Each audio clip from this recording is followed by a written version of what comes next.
Okay, Jagdish ചേട്ടൻ ഇപ്പോൾ നമ്മളിപ്പോഴും ഇങ്ങനെ സോഷ്യൽ മീഡിയയിലാണെങ്കിലും ഈ യൂട്യൂബ് ഷോർട്സും വീഡിയോസും ഒക്കെ പഴയ സിനിമകളാണ് വരുന്നത്. അപ്പം ഇപ്പോൾ ജഗദീഷ് ചേട്ടൻ്റെ താക്കോലെവിട മരുന്ന് ഡെപ്പിയിൽ അല്ലെങ്കിൽ അങ്ങനത്തെ കുറേ കോമഡി ചെറിയ സ്ലൈറ്റസ്റ്റ് കോമഡികൾ ഉണ്ടാവും. അപ്പോൾ ചേട്ടൻ ആ സമയത്ത് അതൊക്കെ ചെയ്യുമ്പോഴേ ചേട്ടൻ ഓട്ടോമാറ്റിക്കലി ചിരി വരാറുണ്ടോ? ഇല്ല, അത് പിന്നെ ചിരി വരുന്നത് അപൂർവമാണ്. കാരണം വെച്ചാൽ അത് എൻജോയ് ചെയ്യുന്നുണ്ട്. അല്ലാതെ അത് ചിരിച്ചാൽ നമ്മുടെ അഭിനയം ശരിയാവില്ല. അതിനകത്ത് ഈ താക്കോലിന്റെ കാര്യം ഫുൾ പ്രിയൻ എഴുതി വെച്ചിട്ടുള്ളതാണ്. എല്ലാവരും ചോദിക്കും ഇംപ്രവൈസ് ചെയ്തിട്ടില്ലേ ജഗദീഷ്? ഒന്നും ഇംപ്രവൈസ് ചെയ്തിട്ടില്ല. അഭിനയത്തിൽ മാത്രമേ നമ്മുടെ ഇംപ്രവൈസേഷൻ ഉള്ളൂ. ഡയലോഗ്സ് ഫുൾ പ്രിയൻ എഴുതി വെച്ചിട്ടുള്ളതാണ്. അത് നമ്മൾ എൻജോയ് ചെയ്ത് ആ ക്യാരക്ടറിന് താക്കോൽ ഇവിടെ ഇല്ലല്ലോ അച്ഛായ എന്ന് പറയുന്നത്, ആ സംഭവം, ആ ഒരു രീതി, ആ വിക്ക് അത് ത്രൂ ഔട്ട് മെയിൻറ്റെയിൻ ചെയ്യുക. അതിനനുസരിച്ചുള്ള എക്സ്പ്രഷൻ. ആ കണ്ണടയൊക്കെ പ്രിയന്റെ ഐഡിയ ആണ്, കട്ടി കണ്ണടയൊക്കെ. അത് അപ്പൊ അങ്ങനെ പ്രിയൻ എല്ലാം കൺസീവ് ചെയ്തിട്ടുണ്ട്. പിന്നെ ഇത്തരം ഹ്യൂമറും കാര്യങ്ങളൊക്കെ ചെയ്യുമ്പോൾ ഇവര് നേരിടുന്ന വെല്ലുവിളി എന്ന് പറയുന്നത് നമ്മുടെ അത്ര ജീവിതാനുഭവങ്ങൾ ഇവർക്ക് പ്രായം കൊണ്ടും ഉണ്ടായിട്ടില്ല. ഇന്നത്തെ സാഹചര്യത്തിൽ ഇപ്പൊ വളരെ യങ് ഏജില് സിനിമയിലേക്ക് വന്നു കഴിഞ്ഞു മാത്യു. അപ്പോൾ ഞാൻ അപ്പുറത്തെ അതിര് തർക്കം നടക്കുന്ന എൻ്റെ വീടിൻ്റെ അപ്പുറത്തുള്ള ആ ഒരു റിയൽ അതിര് തർക്കം ഞാൻ കണ്ടിട്ടുണ്ട്. അവിടെ ഓരോരുത്തരും ക്യാരക്ടർ ഇങ്ങനെ ഹ്യൂമറസ് ആയിട്ടുള്ള ചില ആൾക്കാർ നിന്നിട്ട് ഒരു പിന്നെ രീതിയിൽ അതിന് കൂടുതൽ എരിവ് കയറ്റാൻ ശ്രമിക്കുന്ന ക്യാരക്ടറെ ഞാൻ കണ്ടിട്ടുണ്ട്. പിന്നെ വിക്ടിമിനെ കണ്ടിട്ടുണ്ട്. കാരണം വെച്ചാൽ ഇതിൽ ഹതഭാഗ്യനായിട്ട് അയാളുടെ ഭാഗത്തായിരിക്കും ന്യായം, വേറൊരാൾ അഗ്രസീവായിട്ട് നിൽക്കുന്ന ആളെ. ഇങ്ങനെയുള്ള നിരവധി സിറ്റുവേഷൻസ് ലൈഫിൽ നമ്മൾ കണ്ടിട്ടുള്ളതുകൊണ്ട് അങ്ങനെ ഒരു സിറ്റുവേഷൻ സിനിമയിൽ വന്നു കഴിഞ്ഞാൽ ഇതൊക്കെ നമ്മൾ അവിടെ നമ്മുടെ മനസ്സിൽ എങ്ങനെയെങ്കിലും ഓടിയെത്തും. ഇവരൊക്കെ ഒന്നുകിൽ സിനിമയിൽ കണ്ടിട്ടുണ്ടാവും. പുതിയതായിട്ട് കാണുന്ന അനുഭവങ്ങൾ, ജീവിതാനുഭവങ്ങൾ ഇനിയുള്ള ജനറേഷന് വളരെ കുറവാണ്. അവിടെ ഒരു വെല്ലുവിളിയായിട്ട് ഏറ്റെടുത്തിട്ടാണ് ഇവർ ഇതൊക്കെ ചെയ്യുന്നത്. എനിക്ക് പോലും എനിക്ക് മുമ്പ് വന്ന ആക്ടേഴ്സ് കണ്ടിട്ടുള്ളതിൻ്റെ അത്രയും റിയൽ ലൈഫ് എനിക്ക് കാണാൻ പറ്റില്ല. ഇന്നസെന്റ് ഏട്ടൻ കണ്ടിട്ടുള്ളതിൻ്റെ അത്രയും റിയൽ ലൈഫ് എക്സ്പീരിയൻസ് ഞാൻ കണ്ടിട്ടില്ല ജഗതി ചേട്ടൻ്റെ. അപ്പോൾ അതൊക്കെ റിയൽ ലൈഫുമായിട്ട് കുറേ കാര്യങ്ങൾ ബന്ധപ്പെട്ടിരിക്കുന്നു. പിന്നെ ആക്ടിങ് എന്ന് പറയുന്നത് നമ്മുടെ കുടുംബം തന്നെ നമ്മുടെ ആക്ടിങ്ങിൻ്റെ ഒരു ഏരിയയാണ്. ഇപ്പോൾ ആലോചിച്ച് നോക്കി, നമ്മളിപ്പോൾ വീട്ടിൽ എക്സ്കർഷന് പോകാൻ അച്ഛൻ്റെ അടുത്ത് പെർമിഷൻ ചോദിക്കുന്നത് ഒരു ആക്ടിങ് അതിൻ്റെ പിൻബലമുണ്ട്. വളരെ പാവം പോലെയൊക്കെ ചോദിക്കുന്നത്. അല്ലാതെ അച്ഛാ എനിക്ക് എക്സ്കർഷന് പോയാൽ അങ്ങനെയല്ല. അച്ഛാ എല്ലാവരും പറയുന്നു അതാ എക്സ്കർഷന് ബാക്കി എല്ലാവരും പോകുന്നുണ്ട്, ഒരു ഇൻട്രൊഡക്ഷൻ കൊടുക്കുക. അതൊരു ആക്ടിങ് ആണ്. പറഞ്ഞു മനസ്സിലായില്ലേ? ആദ്യം അച്ഛൻ്റെ അടുത്ത് നിന്ന് ഉടൻ തന്നെ എനിക്ക് പോയാൽ പറ്റുമെന്ന് ആരെങ്കിലും പറയുമോ? അവിടെ ചെന്ന് അപ്പുറത്തെ ജോസൊക്കെ പോകുന്നുണ്ട് എക്സ്കർഷന്, അതുകൊണ്ട് അങ്ങനെയൊക്കെയാണ് പറയാ. അപ്പൊ അങ്ങനെ ആ ഒരു രീതിയിൽ പ്രസന്റ് ചെയ്യുക. അല്ലെങ്കിൽ മാർക്ക് കുറഞ്ഞാൽ അച്ഛൻ്റെ അടുത്ത് എങ്ങനെയായിരിക്കും ചെല്ലുക?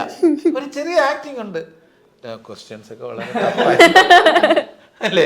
അപ്പൊ ജീവിതത്തിൽ തന്നെ റിയൽ ലൈഫിൽ തന്നെ ഇപ്പൊ ഒന്നും നമുക്കിപ്പോൾ അല്പം നേരത്തെ ഫുഡ് വേണമെന്നുണ്ടെങ്കിൽ കുട്ടികൾ എന്താണ് ചെയ്യുക? കുട്ടികൾ ആ പ്രായത്തിലാണ് നമുക്ക് എത്ര വിശപ്പുണ്ടോ അതിനേക്കാളും കൂടുതൽ അഭിനയിച്ച് കാണിക്കും. അമ്മ വല്ലാതെ വിശക്കുന്ന അമ്മേ, അത്രയൊന്നും വിശന്നില്ലെങ്കിലും അപ്പൊ അമ്മ കുറച്ചുകൂടെ സ്പീഡിൽ ആനന്ദം.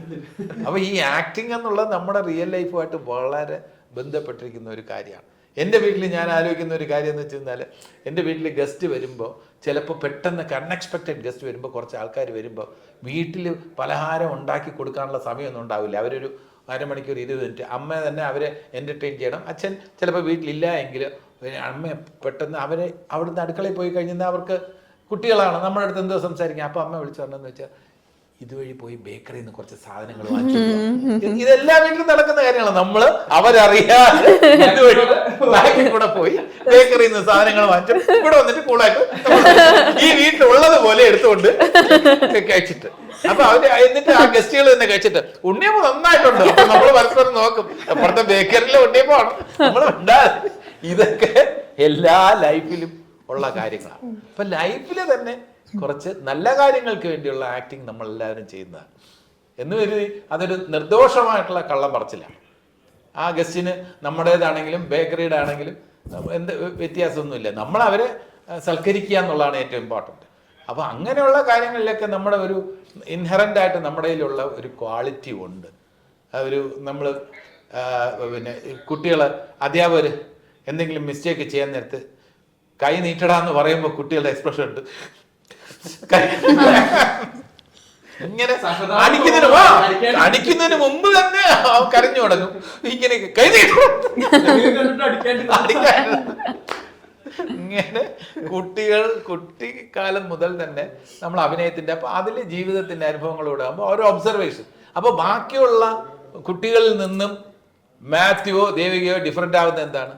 ഇത് മാത്യു കൂടുതൽ ഒബ്സർവ് ചെയ്ത് ഒരു ആക്ടിങ്ങിന്റെ ക്വാളിറ്റിയിലോട്ട് വരും.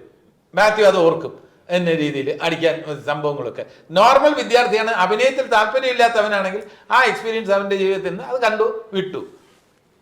അഭിനയത്തിൽ താല്പര്യമുള്ള ഒരു കലാകാരനാവാൻ താല്പര്യമുള്ള ആൾ ഇത് കൂടുതൽ ഒബ്സർവ് ചെയ്യും, ഇത് മനസ്സിലുണ്ടാവും.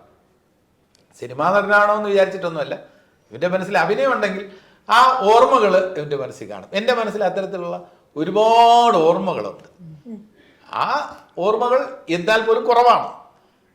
അപ്പൊ ആ അനുഭവങ്ങൾ ഇവർക്ക് കുറച്ചുകൂടെ കുറവാണ്. ഇനിയുള്ള തലമുറയ്ക്ക് അവർക്ക് കൂടുതൽ ലേറ്റസ്റ്റ് ആയിട്ടുള്ള കാര്യങ്ങളായിരിക്കും അവരുടെ മനസ്സിലുണ്ടാവുക.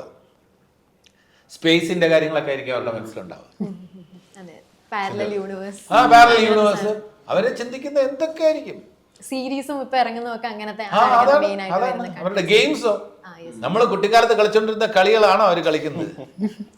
അവര് എന്താ വീഡിയോ ഗെയിംസ് എന്നൊക്കെ പറഞ്ഞ് എതിരാളിയെ തകർത്ത് തരിപ്പണമാക്കി ശബ്ദവും എന്നൊക്കെ പറഞ്ഞ് പൊട്ടിച്ച്, ഇന്റലിജൻസ് വേണം.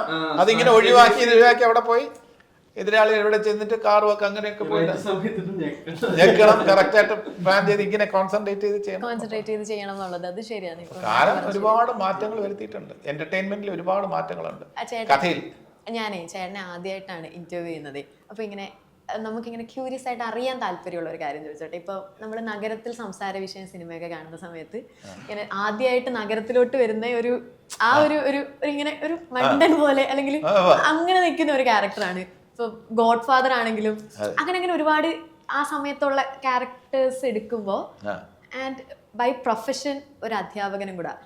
അപ്പൊ ഫ്ലെക്സ് എങ്ങനെയാ ചേട്ടാ? അല്ല, അധ്യാപകനാണ് എന്നുള്ളൊരു ചിന്ത എന്നെ ഭരിക്കാൻ ഒരിക്കലും പാടില്ല. കാരണം ലോകത്തൊരു അധ്യാപകന് വഴിവെക്ക് നിന്ന് പെമ്പിളരെ കമന്റ് അടിക്കില്ലേ? ഏതെങ്കിലും അധ്യാപകൻ ഇങ്ങനെ ഡ്രസ്സൊക്കെ ഇട്ടിട്ട് കാക്കയുടെ സംഭവങ്ങൾ ഏറ്റുവാങ്ങുമോ? ഏതെങ്കിലും കയ്യും കെട്ടിയിട്ടിട്ട് അപ്പൊ അധ്യാപകൻ എന്നുള്ള ചിന്ത അവിടെ ഒരിക്കലും നമ്മളെ ഭരിക്കാൻ പാടില്ല. നമ്മൾ ആ ക്യാരക്ടറിലോട്ട് തന്നെ ചിന്തിക്കണം. അത് വിദ്യാർത്ഥികൾ കണ്ടിട്ട് എന്താവും, ചിരിക്കില്ലേ? ക്ലാസ് എടുക്കാൻ നേരത്തെ ചിരിക്കില്ലേ? അത് ചിരിക്കുകയൊന്നും ചെയ്തിട്ടൊന്നുമില്ല. ഈ ഹരിഹർ നഗറിന് മുമ്പാണ് അതിനനുസരിച്ച് ഓടത്തമ്മ വളറിയാം എന്നുള്ള സിനിമ കോമഡി റോളാണ്. അത് കണ്ടിട്ടൊന്നും കുട്ടികളൊന്നും ക്ലാസ് എടുക്കാൻ നേരത്തെ പ്രശ്നമൊന്നും ഉണ്ടാക്കിയിട്ടില്ല. അപ്പം അത് കുട്ടികൾ എന്ത് വിചാരിക്കും, ജനങ്ങൾക്ക് എല്ലാവർക്കും അറിയാവുന്നുള്ള കുറേ ബേസിക് തിങ്സ് ഉണ്ട്. നമ്മൾ ഇത്രയും കോമഡി ചെയ്യുമ്പോഴും ബേസിക്കലി ഞാനൊരു കോളേജ് അധ്യാപകനാണെന്നുള്ള കേരളത്തിലെ പ്രേക്ഷകർക്ക് നല്ലൊരു ശതമാനത്തിന് അറിയാം.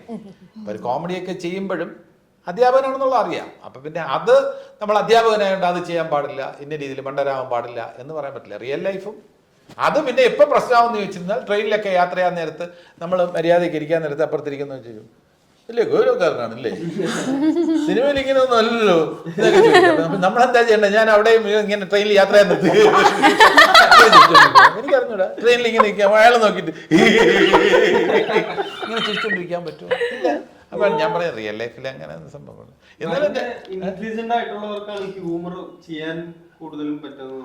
അല്ല, യഥാർത്ഥത്തിൽ അല്ല, ഇന്റലിജൻസ് ആക്ടിങ്ങിൽ മൊത്തത്തിൽ വേണം. ഇപ്പൊ ഈ ഹ്യൂമറിന്റെ കാര്യത്തിൽ എഴുതുന്നവർക്കാണ് കൂടുതൽ ഇന്റലിജൻസ് വേണ്ടത്. അഭിനയിക്കുന്നവർക്കാളും കൂടുതൽ ഹ്യൂമർ എഴുതുന്നവർക്ക് ചിരിപ്പിക്കുക എന്ന് പറയുന്നത് ഒരു നല്ല ടാസ്ക് തന്നെയാണ്. എങ്ങനെ മനുഷ്യനെ ചിരിപ്പിക്കാം എന്നുള്ളത് അതിന്റെ പിന്നിലുള്ള ഒരു ചിന്തയുണ്ട്. അതിൽ ഈ ബോബനും മോളിയും ഇത്രയും ലക്കങ്ങൾ എഴുതിയ ടോംസ് എന്ന് പറഞ്ഞാൽ നമ്മളെ റെസ്പെക്റ്റോടുകൂടി തന്നെ കാണണം.